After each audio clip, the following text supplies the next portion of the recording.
오늘의 말씀은 누가복음 7장 47절 50절 말씀입니다.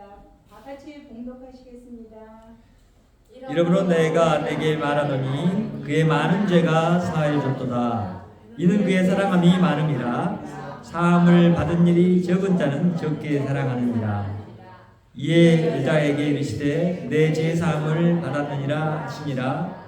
함께 앉아 있는 자들이 속으로 말하되 이가 누구 귀에 죄도 사하는가 하더라. 예수께서 여자에게 이르시되 내 믿음이 너를 구원하였으니 평안히 가라 하시니라. 아멘.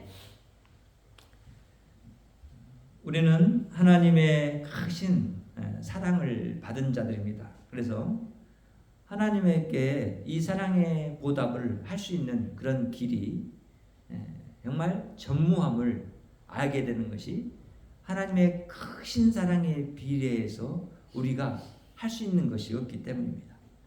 근데 이런 사랑을 받고 아는 자들이 하나님을 사랑하게 되어 있습니다.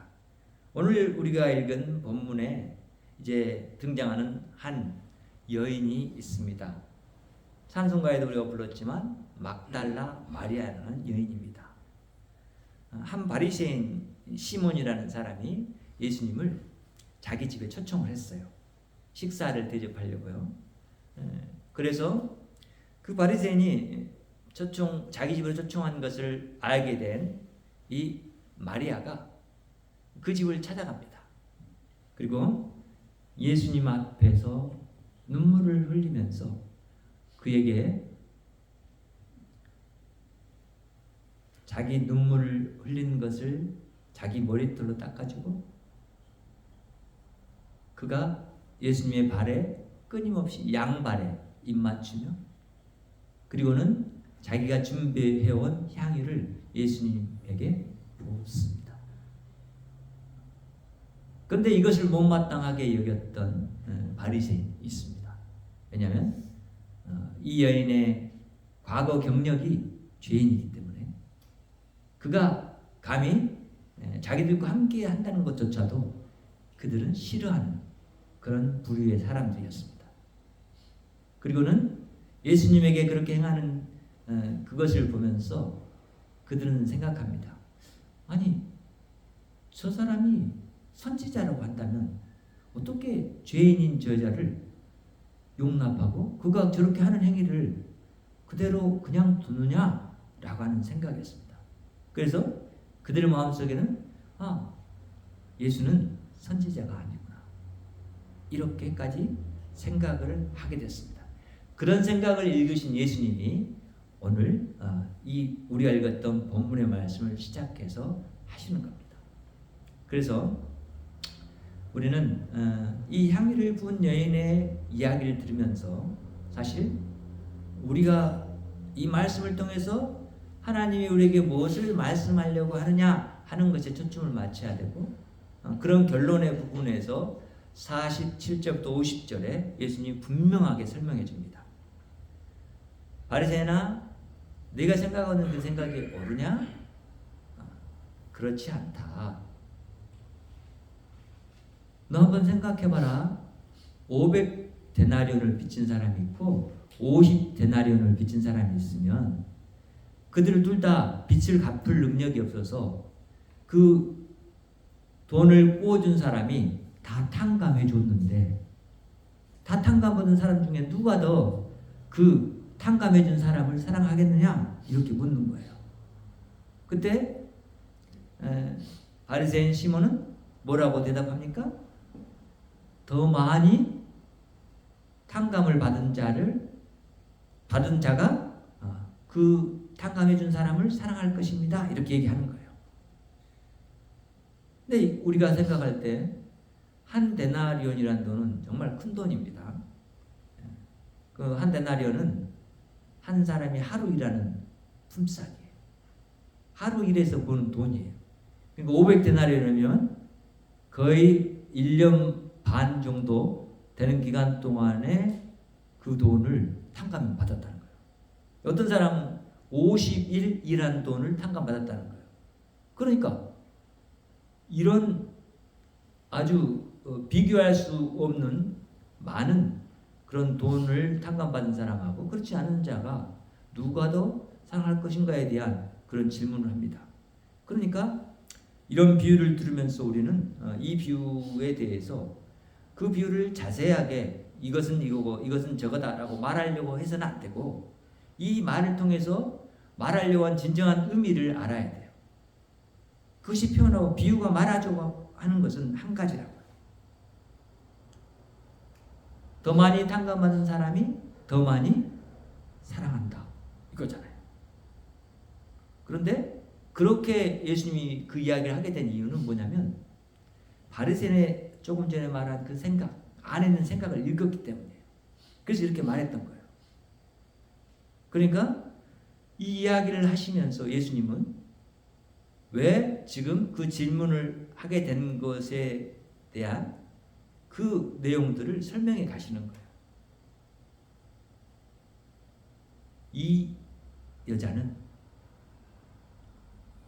더 많은 자신이 가진 것들을 탕감받았다고 여기고 있고 그 탕감받은 것에 대해서 반응하는 모습이 이런 모습이라는 거예요. 그런데 너는 어땠느냐? 네가 나를 너희 집에 초청했으면서 기본적으로 너희들이 일반적인 삶 가운데서 행해왔던 그런 애들을 나한테 행했느냐? 라고 묻는 거죠. 너는 나에게 발 씻을 물도 주지 않았다.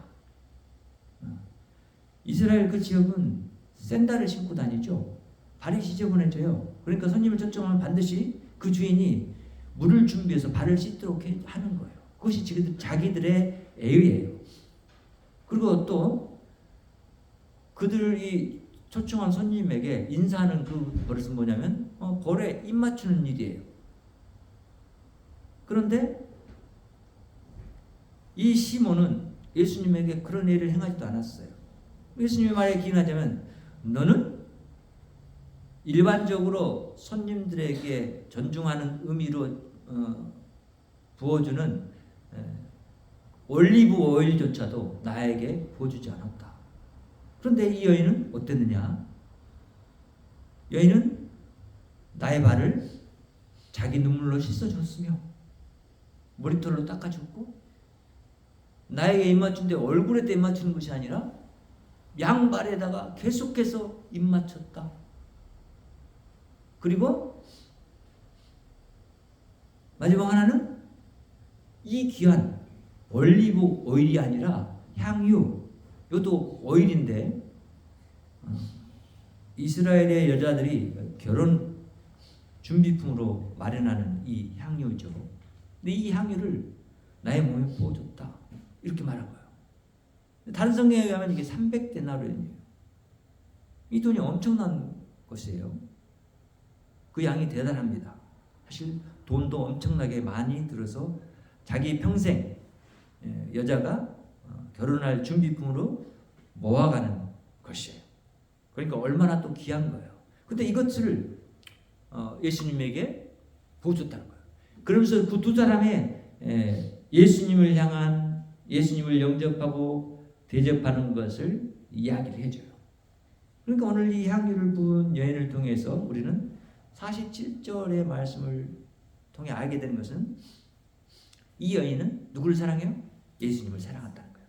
그런데 바리새인은 예수님을 사랑하지 않았다는 거예요.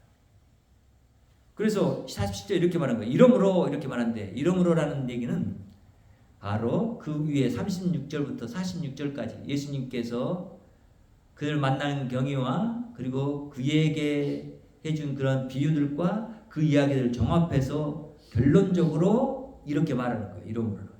이런 말은 내가 이제 결론적으로 내가 내게 말한다. 그의 많은 죄가 사하여졌도다 이렇게 말합니다. 지금 이야기의 포인트가 이 여인은 죄사함을 많이 받았다라고 하는 거예요. 그러니까 이 많이 받았다는 것은 여러 가지 죄들을 다 용서받았다라고 말하는 거예요. 그러니까 이 여인은 이전에 예수님을 만났고 그리고 예수님이 그의 죄를 용서해 줬다라는 것이 기본적으로 깔려 있어요. 이거 죄 용서함을 많이 받았기 때문에 그는 이제는 죄 용서함 받은 이후의 모습으로 예수님을 사랑하는 사랑이 그 안에 있게 됐고 그 사랑을 이렇게 울면서 내 앞에 나와서 나타내고 있다는 거예요. 그래서 이는 그의 사랑함이 많음이라 이렇게 말한 거예요. 예수님을 사랑하는 것은 그가 그 많은 죄를 사함받았기 때문에 500데나리온이라고 비유되는 많은 죄들을 그가 사함받은 것을 알았기 때문이라는 거예요. 그래서 그가 그 사함받은 그것대로 반응을 했다는 거예요. 그런데 시몬은 어때요? 50데나리온 정도.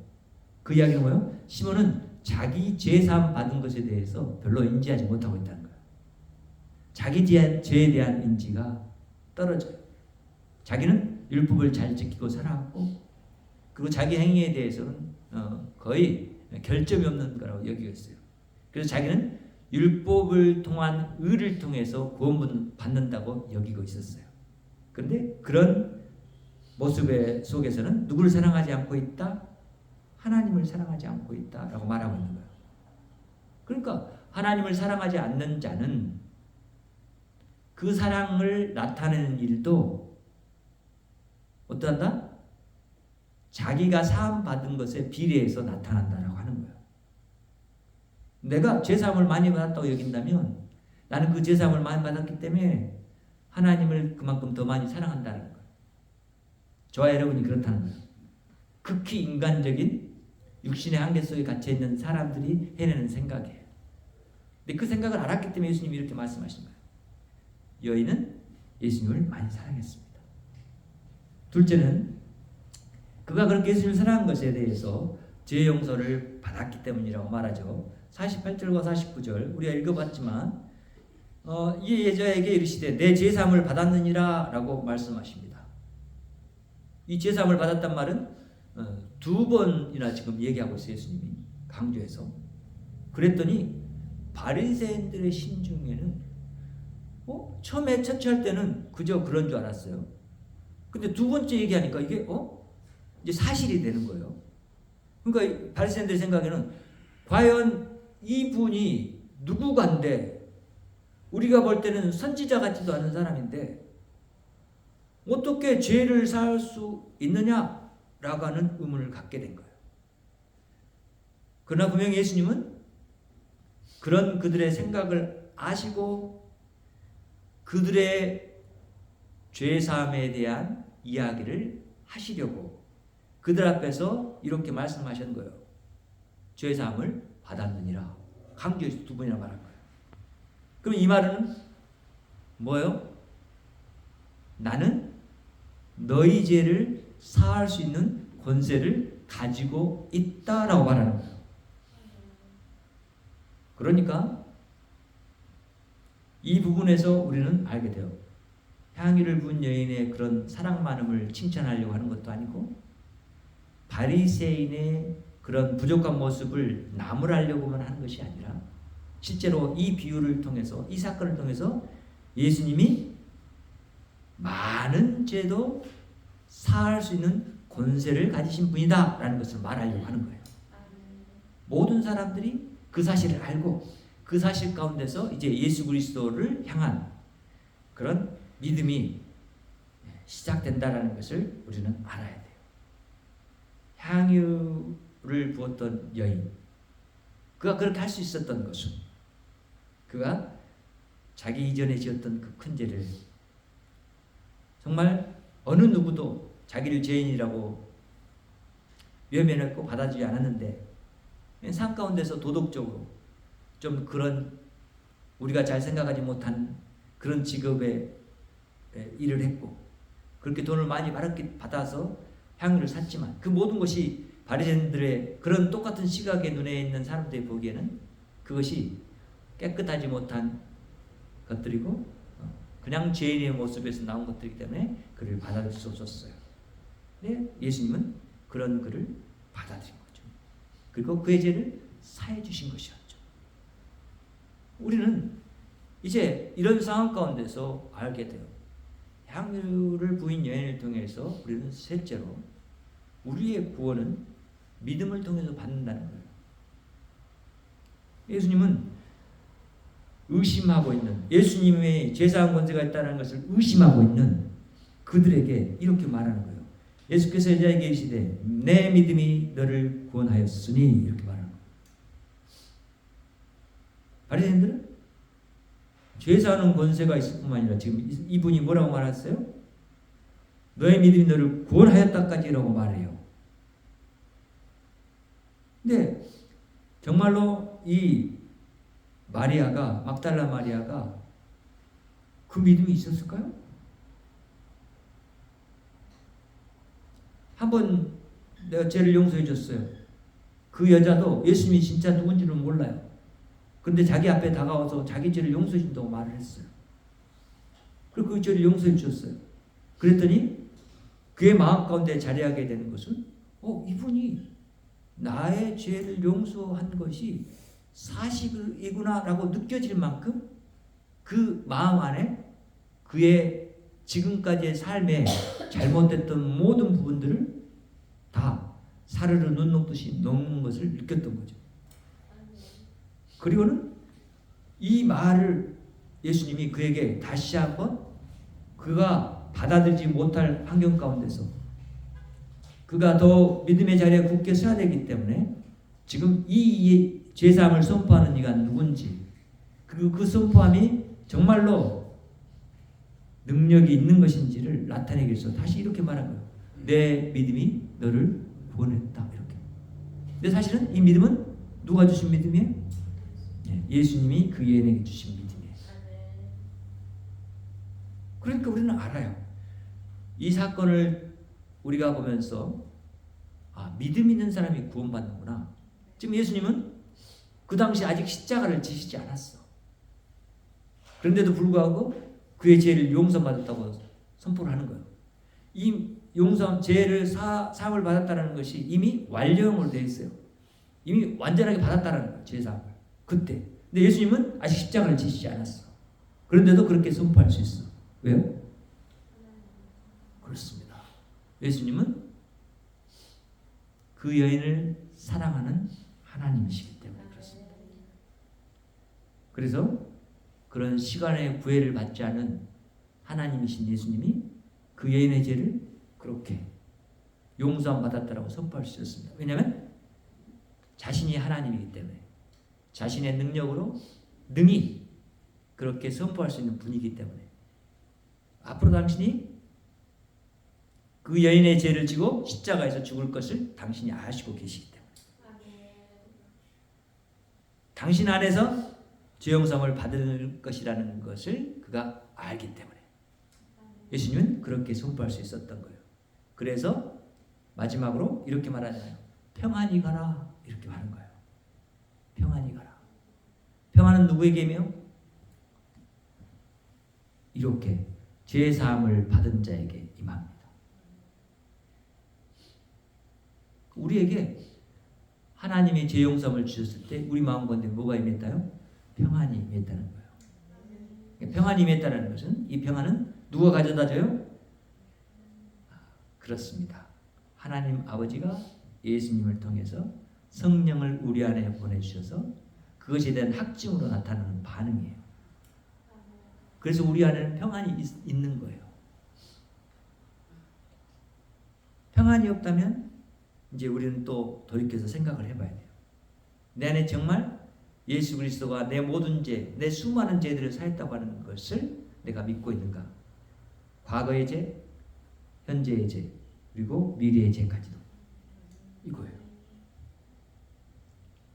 우리는 그러한 확실한 예수 그리스도의 보혈과 그 능력이 우리의 모든 수많은 죄를 그 어떤 죄라도 용서할 수 있다는 것을 알기 때문에 그런 예수 그리스도를 믿는 거예요. 그 믿음이라는 것은 예수 그리스도가 성령 하나님으로 우리에게 오셔서 우리 안에서 고백하도록 하시고 믿게 하시고 우리의 그 믿음이 나타나도록 하시는 거예요. 우리 안에 평안이 있고 이제 다시 우리 안에서 시작된 새 생명의 약동은 그렇게 하나님을 사랑하는 대로 나아가게 되어 있는 거예요. 그래서 오늘 이런 이야기를 할 때 우리 교회는 알아야죠. 뭘 알아야 돼요? 내가 나의 가진 것과 나의 있는 모든 은사들을 활용해서 예수 그리스도 곧 하나님을 사랑하는 대로 나아가야 되고 그렇게 살아야 한다는 것을. 그것이 마땅히 믿음으로 구원받은 자, 죄 용서함을 많이 받은 자가 행하는 모습이라는 거예요. 그것이 나를 구원해서가 아니라 내가 구원받은 자이기 때문에 그런 행위를 행할 때 예수 그리스도가 제사하는 권세가 있는 분이라는 것이 세상 가운데 선포되어지고 죽음하는 영혼들이 예수 그리스도의 이름으로 구원받고 하나님 안에서 진정한 평안을 이 어둡고 죄악 많은 세상 가운데서 느끼며 살아갈 수 있기 때문에 이 평안을 영원토록 누릴 수 있게 되기 때문에 평안을 너에게 주노라 이렇게 말하잖아요. 예수님이 그런 거예요. 성경 말씀대로 우리의 죄가 동에서 서가 본 것처럼 그것을 우리의 죄를 그쪽으로 보내버리시고 멀리 하시고 멀어지게 하시고 떠나가게 하시고 기억조차도 하지 않으신다는 것이 하나님 말씀이에요. 그렇죠? 이 말씀대로 우리가 생각을 할 때 우리는 그런 로마서 6장의 말씀을 기점으로 해서 생각을 해볼 때 하나님의 놀라운 우리에게 주신 그 은혜가 얼마나 큰 은혜인가라는 것을 깨닫게 되죠. 우리가 집중해야 될 것은 사실 그래서 우리가 무엇을 어떻게 했냐 하고 사느냐라고 하는 것이 아니라 예수 그리스도에게 집중해야 되고 그의 생각과 마음과 눈이 어디에 있는지를 보아야 되고 그 말씀대로 따라서 살아가는 삶을 살아가는 거예요. 그럴 때 우리의 믿음은 열매로 드러나게 돼 있고 우리가 제사함 받았다는 것이 그런 삶을 통해서 증명되어지고 그리고 우리에게는 그런 일을 행할 때 평안이 오게 되는 거예요. 왜냐하면 우리가 죄의 모습으로 나아갈 때 우리의 영혼은 불안하죠. 하나님 앞에서 멀어지니까. 내가 제사함을 받았다는 것을 부인하는 모습이니까요. 근데 내 영혼은 알죠. 내가 그 제사함을 부인하는 것이 아니라 인정하고 받아들이고 하나님 앞에서 늘 죄인된 모습으로 살아가려고 하는 그 삶을 기뻐한다는 것이죠. 그런 삶을 살 때 평안이 오는 거예요. 그것을 선택할 때 우리 안에 평안이 가득하게 되는 거예요. 그 평안이 넘치게 되는 거예요. 그래서 평안을 너희에게 주노라. 이 평안은 세상이 너희에게 줄 수 없는 평안이고 그 어떤 것도 너희에게 가져다 줄 수 없는 평안이다. 그 평안이 너희 안에 영원토록 머물도록 내가 너희에게 줬다라고 말씀하시는 거예요. 우리는 그 평안 안에서 살아가는 거예요. 그렇기 때문에 우리는 어떤 교회가 세상의 가치를 두고 살아간다든지 교회가 어떤 그러니까 머릿수를 위해서 존재한다든지 이렇게 해서는 안 된다는 걸 알게 돼요. 교회는 그런 곳이 아니에요. 교회는 진실로 하나님 앞에서 내가 죄인임을 깨닫고 그것을 정말로 되뇌면서 생각하고 묵상하고 그 앞에서 정말 그런 심령으로 살아가는 사람들이 모임이어야 된다는 거예요. 그런 사람들이 진실로 예수 그리스도를 믿는 사람들이에요. 그래서 교회의 모습을 많이 꾸며서 밖에 알리려고 하거나 그런 것들이 교회의 힘과 능력이 되어서 교회를 자랑하려고 해서는 하나님이 원하시는 교회의 모습이 전혀 아니라는 것을 우리는 알아야 돼요. 그러니까 교회의 숫자가 많든 적든 그것이 문제가 아니라 우리 안에 진실로 내가 예수 그리스도를 나의 구원주로 믿고 있고 그리고 나는 죄인으로서 그 은혜에 감묵하며 감사하며 사는 삶을 내가 살아가고 있느냐라는 것이 중요하다는 것이고 그것을 잘 해내는 교회가 건강한 교회라는 거예요. 그런 교회를 하나님이 기뻐하신다는 얘기고 교회 안에 그럴 때 평안이 있다는 거예요. 그리고 그런 교회 안에 새롭게 들어오는 멤버들은 또 그 교회가 가진 그런 영향력을 받게 돼서 건강하게 온전한 교회로 세워져가고 우리 예수 그리스도만, 우리 성령 하나님만, 우리 성부 하나님만 바라보고 나아가는 그 삶을 살 수 있게 되는 거예요. 생명이 붙어있는 한 우리는 그렇게 하나님만 바라보고 살아가는 교회인 것을 알고 예수 그리스도의 그 구원하신 그 은혜가 얼마나 큰지를 정말 날마다 감사하면서 일어날 때, 잠잘 때 그 부분을 묵상하고 생활할 때도 다른 사람들을 만날 때도 그것이 내 마음을 사로잡아서 내가 나의 나됨을 주장하는 것이 아니라 내 안에 계신 하나님의 형상인 예수 그리스도를 주장하고 나타내는 삶을 살아가는 것이 저 여러분이라는 것을 알고 이렇게 우리를 인도하시는 하나님, 우리 안에서 이 일을 시작하셨고 완성하실 하나님을 찬양하며 저 여러분이 살아가는 놀라운 하나님의 속한 기쁨 교회의 성도가 되기를 간절히 바라고 하나님께 날마다 평안 안에서 살아가는 그 복을 누리는 저 여러분 되기를 간절히 바랍니다. 하나님 감사합니다. 오늘도 우리가 하나님 안에서 하나님을 바라보며 나아갑니다. 하나님의 은혜가 어찌 크신지 우리는 그 하나님 안에서 살아가는 이 삶이 정말 기쁘고 또한 기쁨을 인하여 감사드리고 우리 하나님의 크신 영광 받으실 것을 또 바라보며 우리가 오늘 또 주의 말씀대로 하나님을 아는 대로 나아가고 하나님을 경험하고 더 아는 대로 나아가도록 우리를 이끄실 하나님께 영광을 돌리기를 소망합니다. 주님, 우리가 삶 속에서 드리는 영광을 받아주시옵소서. 우리의 마음을 사로잡아 주시고 우리의 육체를 또한 온전히 세워주셔서 주 앞에서 주의 자녀로 살아가고 주님을 찬양하는 삶이 지속되도록 인도해 주시옵소서. 우리를 그렇게 부르시고 이끄신 하나님께 영광 돌리기를 소망하며 예수님의 이름으로 기도합니다. 이제는 우리 주 예수 그리스도의 은혜와 하나님 아버지 원하시는 사랑과 성령님의 내주 역사 교통 충만하심이 오늘도 많은 죄를 사함받은 죄인의 심정으로 주 앞에서 살아가기를 다짐하는 여기 머리 숙인 주의 귀한 백성들의 머리 위에, 가정 위에, 이웃 위에, 지역 위에, 나라 위에, 교회 위에 지금부터 영원토록 함께 계실지어다. 아멘.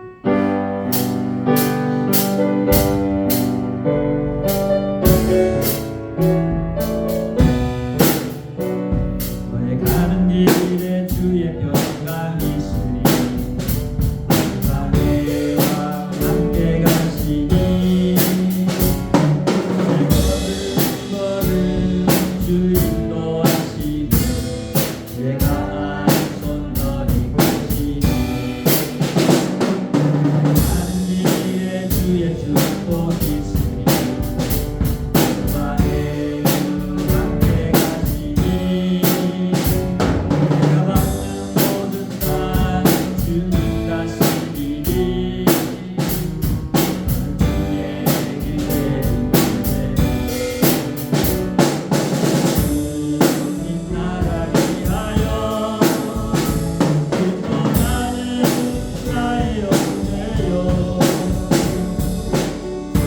주께서 가라지니 나는 나라 주의 뜻으로